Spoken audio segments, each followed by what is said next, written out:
Winger muda Persebaya tampil impresif kontra Persiraja, pengganti sepadan Bruno Moreira. Kemenangan Persebaya Surabaya dengan skor 2-0 atas Persiraja Banda Aceh di pekan ke-10 BRI Liga 1 2021-2022 menyisakan satu cerita. Ada satu pemain muda yang tampil apik dalam duel di Stadion Maguwo Harjo, Sleman, Minggu, 31 Oktober 2021, malam. Dia adalah Akbar Firmansyah. Pemain berusia 19 tahun itu mengisi posisi yang ditinggalkan oleh Bruno Moreira yang mendapat larangan bertanding. Akbar mengisi trisula bajul ijo di lini depan yang kebetulan dihuni oleh pemain asing. Dia terbukti mampu bekerja sama dengan Jose Wilson dan Taisei Marukawa yang selama ini menjadi bintang bajul ijo. Rupanya, Akbar mendapat dukungan dari Bruno untuk bisa tampil apik di laga ini. Sebenarnya beban.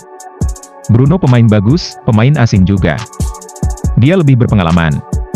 Bruno juga memberi dukungan buat saya supaya bermain lebih lepas dan mengeluarkan apa yang saya punya, ungkap pemain jebolan kompetisi internal Persebaya itu. Sebenarnya ini bukanlah laga debut Akbar di BRI Liga 1. Termasuk laga semalam, pemain asli Surabaya itu sudah tampil dalam 5 pertandingan. Dia sempat tampil dalam 3 pertandingan awal BRI Liga 1 musim ini. Akbar lantas harus puas hanya menyaksikan rekan-rekannya bertanding di 2 laga berikutnya. Pada pekan ke-6 hingga ke-8, dia malah cuma menjadi penghias bangku cadangan Persebaya. Absennya Bruno saat melawan Persija Jakarta, 26 Oktober 2021, dan Persiraja kemudian membuka jalan buat Akbar unjuk penampilan lagi. Akbar berhasil menunjukkan kualitas di 2 pertandingan terakhir dengan mencatatkan 5 dribble sukses dan 4 tembakan. Meski tidak mencetak gol, jangan lupakan aksinya yang membuat bek Persiraja melakukan handsball di kotak penalti yang menghasilkan gol kedua Persebaya. Kapten Persiraja Devri Rizky melakukan handsball di kotak terlarang saat menghalau umpan silang Akbar Firmansyah. Wilson yang menjadi eksekutor sukses menceploskan bola yang menggetarkan gawang Aji Bayu Putra. Persebaya Surabaya saat ini memiliki 2 kiper muda berkualitas, yakni Hernando Ari Sutaryadi, 19 tahun, dan Andika Ramadhani, 22 tahun, yang sama-sama tampil impresif bersama tim yang berbeda. Hernando menuai pujian berkat keberhasilannya melakukan banyak penyelamatan gemilang bersama Timnas Indonesia U23 melawan Australia U23. Meski selalu kalah, dia menjadi mimpi buruk buat tim lawan dalam 2 laga kualifikasi Piala Asia U23 2022 pada 26 dan 29 Oktober 2021. Sedangkan Andika Ramadhani tidak ketinggalan dengan membukukan clean sheet dalam 2 laga terakhir Persebaya di BRI Liga 1 2021-2022. Dia berperan penting membawa bajul ijo menang 1-0 atas Persija, 26 Oktober 2021, dan 2-0 atas Persiraja Banda Aceh, 31 Oktober 2021. Di balik performa apik mereka, tentu saja ada sosok penting yang tidak boleh dilupakan.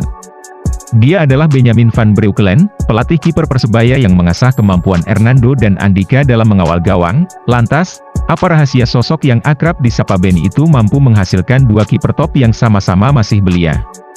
Pelatih kiper Persebaya Surabaya berusia 58 tahun itu memilih merendah. Tidak ada rahasianya. Saya tipe pelatih yang suka dengan kiper muda. Saya sudah melihat potensi 2 kiper ini. Hernando dan Andika sama-sama punya motivasi kuat untuk tampil baik. Saya hanya mendampingi mereka, kata Benny. Benny sejak lama memimpikan bisa menjadi bagian dari jajaran pelatih Persebaya Surabaya. Alasannya, Bajul Ijo merupakan klub besar dengan sejarah panjang dan syarat prestasi di kancah sepak bola nasional. Belum lagi, Persebaya juga memiliki kompetisi internal yang berisikan 20 klub internal dan saling adu kekuatan. Latar belakang itu membuat klub asal Kota Pahlawan tersebut tidak kekurangan pemain muda berbakat. Hernando itu kiper muda yang memang sudah mulai muncul potensinya sejak usia muda. Saya hanya perlu mendampingi dia supaya bisa lebih baik lagi. Dia memang salah satu kiper dengan kemampuan baik, ungkap kiper Timnas Indonesia era 1980. Nama Hernando mulai dikenal setelah membawa Timnas Indonesia U16 menjuarai Piala AFF U16 2018 di Sidoarjo.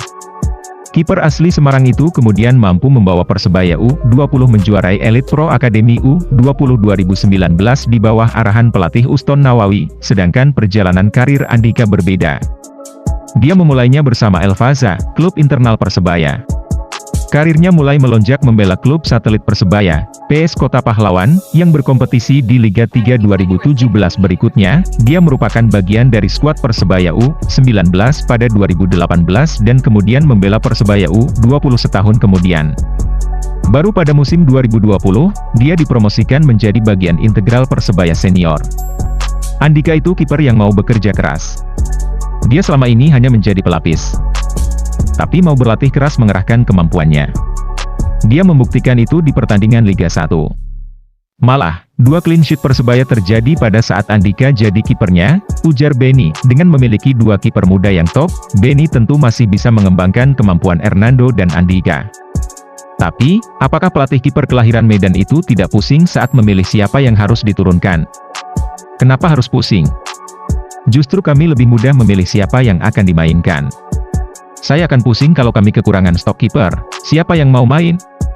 Situasi ini sangat membanggakan buat saya, ucap pria berdarah Belanda Indonesia itu. Makanya kalau ditanya apa rahasia, saya sulit menjawabnya. Sebagai pelatih kiper, saya memberi bimbingan, pendampingan, dan jadi motivator mereka.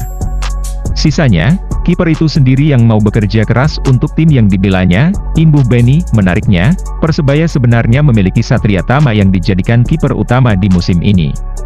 Sayang, penjaga gawang berusia 24 tahun itu mengalami cedera sebelum bisa tampil di BRI Liga 1, berkat polesan Benny. 2 kiper pelapis Persebaya kini justru menjadi perbincangan dengan penampilan apiknya masing-masing.